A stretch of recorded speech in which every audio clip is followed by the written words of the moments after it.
Aside from acting in top-tier movies, Christopher Walken might just be one of the funniest personalities in Hollywood, and it's no surprise people love to impersonate him. These are his best moments. Christopher, I can't believe you made it. Is that you? Stanley, how's by you? Long time no see, big hug. Hey. Big hug. Big hug. Wow!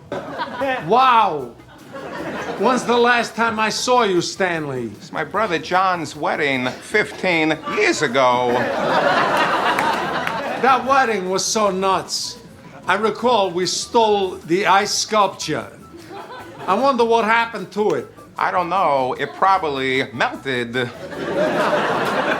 Makes sense. Walken has a way of making simple words sound unusually dramatic. So naturally, someone got him to read the lyrics to Poker Face out loud. I want to hold them like they do in Texas plays.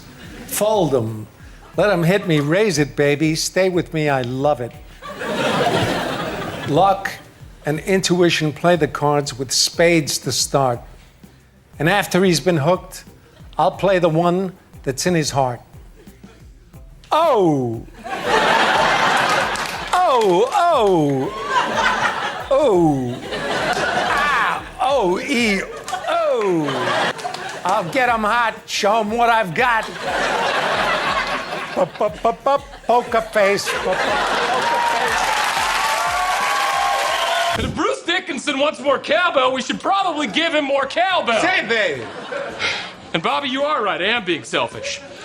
But the last time I checked, we don't have a whole lot of songs that feature the cowbell. I gotta have more cowbell, baby. And I'd be doing myself a disservice and every member of this band if I didn't perform the hell out of this. Guess what? I got a fever. And the only prescription is more cowbell. Thank you, Bruce. But I think if I just leave and maybe I'll come back later and we can lay down the cowbell. Come on, baby. Gene, wait. Why don't you lay down that cowbell right now? With us. Together.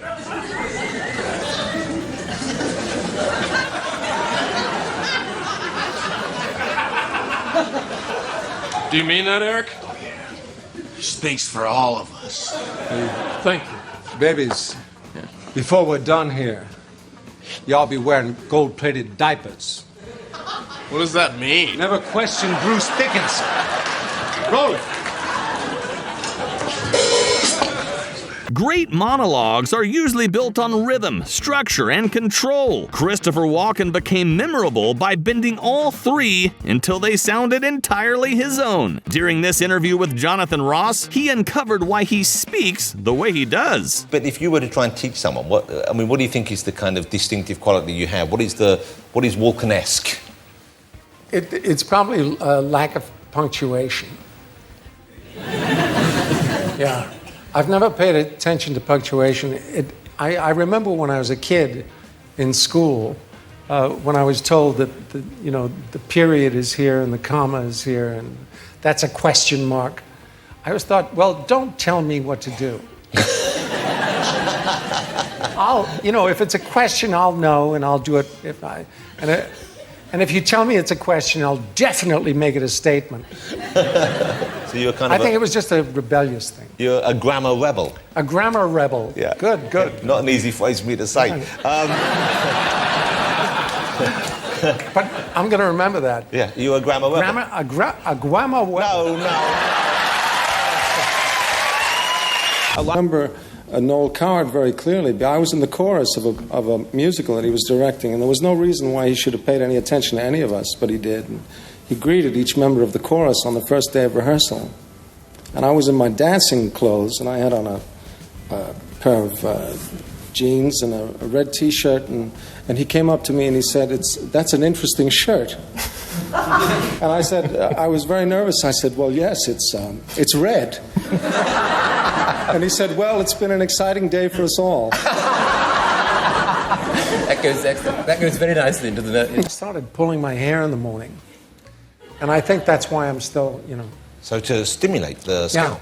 Yeah. Dara is quite jealous of your hair, I can tell now. But that's a spider for God's sake.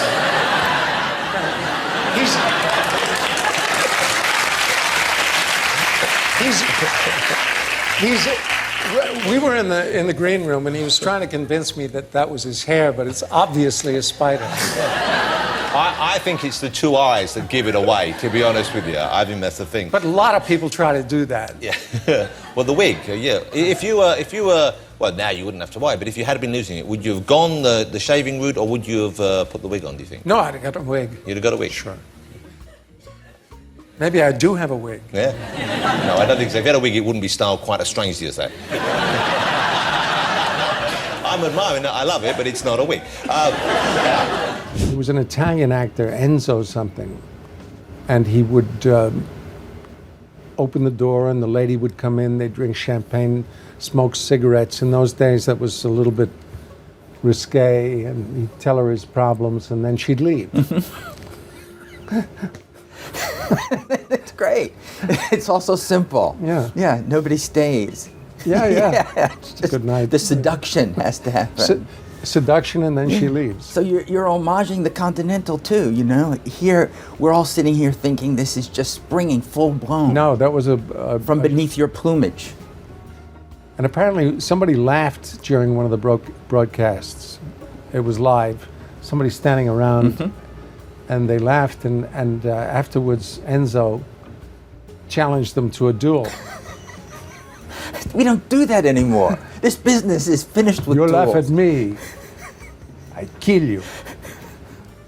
It's the way it should be. So many shows would be improved that are on now. I think they really would. Couldn't believe I was sitting next to him, and then when it was over, people were kind of standing around, and he said to me, "Do you box?"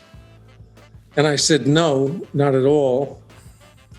And he said, "Pretty boy." That's a long time ago, you know. Now, he accused you of being a pretty boy? Yeah, he said I was a pretty boy. Well, I thought one of his great claims was that I'm so pretty. Yeah, he was, but maybe it was a compliment. I don't know. Maybe. I'll take it as such. Take it as such. Four Seasons, you